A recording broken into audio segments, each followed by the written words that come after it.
Chapters 34, 35, and 36. "Come on, Centipede, bite through the first string," James ordered. The centipede took one of the silk strings between his teeth and bit through it.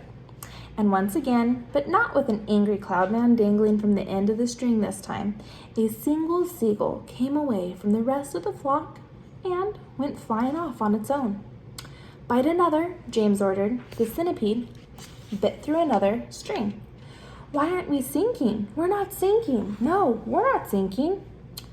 "Don't forget the peach is a lot lighter now than when we started out," James told them. "It lost an awful lot of juice when all those hailstones hit it in the night. Cut away 2 more seagulls, Centipede." "Ah, that's better. Here we go. Now we're sinking. Yes, this is perfect. Don't bite any more, Centipede, or we'll sink too fast. Gently does it." Slowly, the great peach began losing height, and the buildings and the streets down below began coming closer and closer. "Do you think we'll all get our pictures in the papers when we get down?" the ladybug asked. "My goodness, I've forgotten to polish my boots," the centipede said. "Everyone must help me to polish my boots before we arrive." "Oh, for heaven's sake," said the earthworm. "Can't you ever stop thinking about—" But he never finished his sentence, for suddenly, whoosh, and they looked up and saw a huge 4-engine plane coming, shooting out of a nearby cloud and go whizzing past them, not more than 20 feet over their heads. This was actually the regular early morning passenger plane coming to New York from Chicago, and as it went by, it sliced right through every single one of the silken strings, and immediately the seagulls broke away, and the enormous peach, having nothing to hold it up in the air any longer, went tumbling down toward the earth like a lump of lead. "Help!" cried the centipede. "Save us!" cried Miss Spider. "We are lost!" cried the ladybug. "This is the end!" cried Old Green Grasshopper. "James!" cried Earthworm. "Do something, James! Quickly do something!" I can't!" cried James. "I'm sorry. Goodbye. Shut your eyes, everybody. It won't be long now." Chapter 35. Round and upside down went the peach as it plummeted toward the earth, and they were all clinging desperately to the stem to save themselves from being flung into space.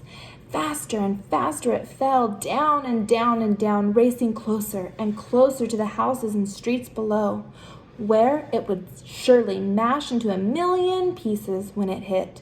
And all the way along Fifth Avenue and Madison Avenue, and all along the other streets in the city, people who had not yet reached the underground shelters looked up and saw it coming.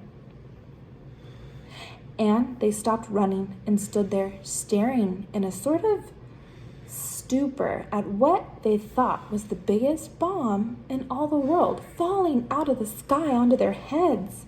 A few women screamed, others knelt down on the sidewalk and began praying aloud. Strong men turned to one another and said things like, "I guess this is it, Joe.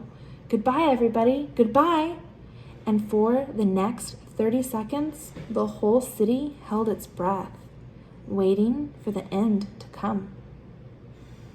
Chapter 36. "Goodbye, Ladybug," gasped James, clinging to the stem of the falling peach. "Goodbye, Centipede. Goodbye, everybody."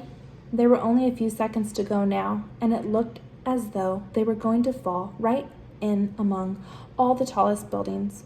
James could see the skyscrapers rushing up to meet them at the most awful speed, and most of them had square flat tops. But the very tallest of them all had a top that tapered off into a long, sharp point, like an enormous silver needle sticking up into the sky.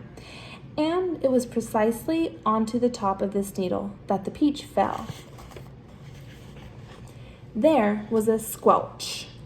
The needle went in deep, and suddenly there was the giant peach caught and spiked upon the very pinnacle of the Empire State Building.